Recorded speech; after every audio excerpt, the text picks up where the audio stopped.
ሰላም ጤና ይስጥልኝ የቻናል ተከታዮች እንዴት ናችሁ? ደህና ናችሁ ነበራችሁ? በላይ ከአዲሶች ደግሞ ሰብስክራይብ አድርጉኝ። እንግዲህ የአብርሽ ነገር እንግዲህ መቼም ሄሬሜላ አትጨክንብኝም እያለ እንግዲህ አጅሬ አንዴ ፍቅር ጋር እንግዲህ ሩታንም ሄሬሜላንም ትቶ እንግዲህ አሻፈሬ ብሎ ወደ ፍቅር ነበር ሄደው።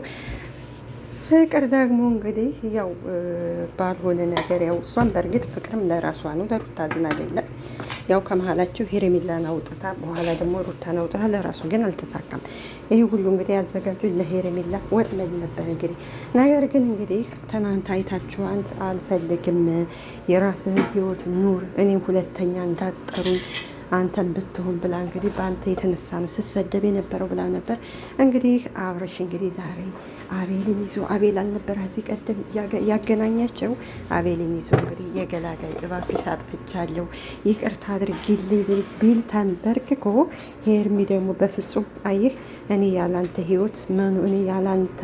ህይወት መኖር እችላለሁ አሳይሃለሁ የራሴን ህይወት እኖራለሁ እና እንደማሳይ ማወቅ አለበት ብትለው አብርሽን እባክሽ አጥፍቻለሁ ስህተቴን አምኛለሁ እባክሽ ቢላት ሄርሚ ደግሞ በፍጹም ብላ ጎበዝ። አዎ እንደዚህ ነው ቆፍጠን። ምክንያቱም አብረው ቢኖሩ አሁንም ምሳሌ አብርሽ እና ሄርሜላ ቢታረቁ ያው ነው ነገ ጧት።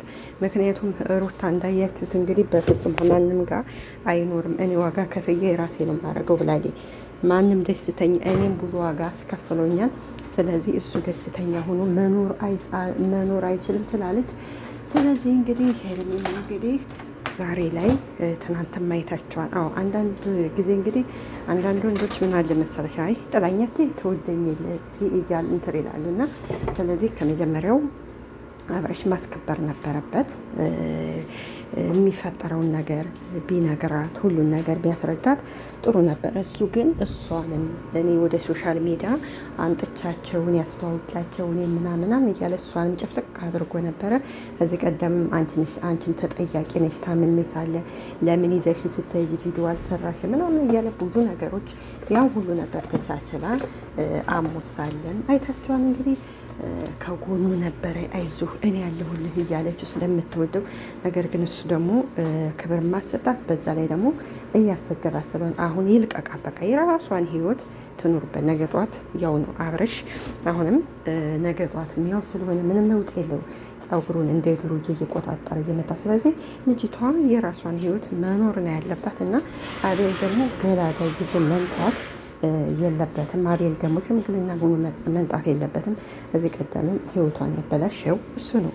ወደ አብርሽ ያመጣት እሱ አይደለችም። አብዛኛው ሰው ሄርሜላን ተጠያቂ እሷ ናት ትላላችሁ እንጂ ያመጣቱ ወደ አብርሽ ህይወት እንግዲህ አቤል ስለሆነ፣ ስለዚህ አሁን ሄርሜ እንግዲህ የራሷን ህይወት ትኑርበት። በቃ ሁሉ ጊዜ ቶሎ እንደዚህ ምናምና በቃ መኖር ይቻላል እኮ ግዴታ ከምንወደው ከምናፈቅረው ሰው ጋር እኮ እንቀጥላለን እንኖራለን ማለት አይደለም። ይኖራል እስኪ አንዳንድ ጊዜ ወንዶችም ይቅመሱ ፍቅር ምን ማለት እንደሆነ የፍቅር ስቃይ ምን ማለት እንደሆነ እኮ ሲቀምሱ ጥሩ ነበር። ስለዚህ አብርሃም እንግዲህ ሄርሜላን እምቢ ብትለኝ ከሩታ እምቢ ብትለኝ ከፍቅር ነበረ። ሩታ በእርግጥ አብራው እንድትኖር ትፈልጋለች።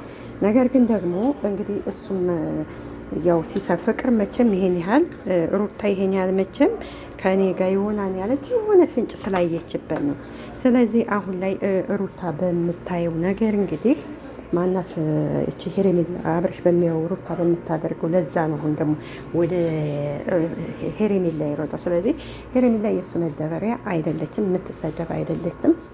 አፍቃሪ ናት። ፍቅር ሰጥታው ነበረ ሲደብረው ብቸኝነት ሲሰማው ከጎኑ ነበረ። ያ ሁሉ ዋጋ ለሱ ስትል እየተሰደበ ዋጋ ከፍላለን ነበር ለሱ ስትል። እሱ ግን ምንም መስሎ አልታየው፣ እንደውም ጭምቅ አድርጎ ነበረ አብሮ እሷንም ሲሰድባት የነበረ። ቡዜ ናት የምትሻለው።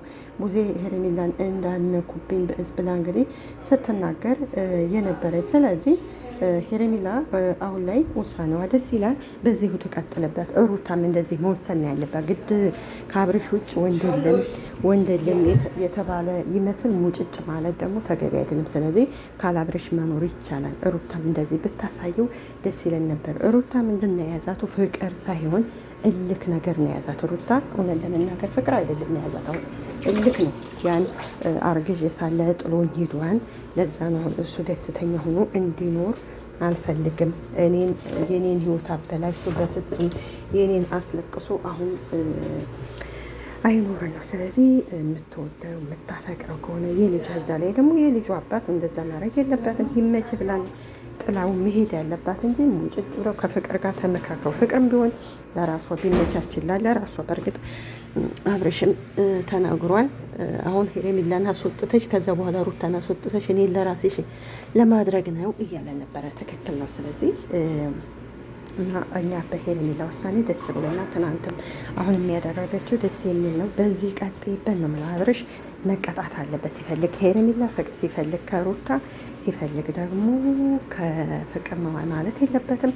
አብርሽ ወደ ራሱ ሲድን ያው ከሄርሜላ ጋር ህይወት ጀምሯን አይደል? ወደዛ መሄድ ነበረበት። ለማንኛውም ላይክ አድርጉ፣ ሰብስክራይብ አድርጉ ቅመሞችዬ። እናመሰግናለን ባይ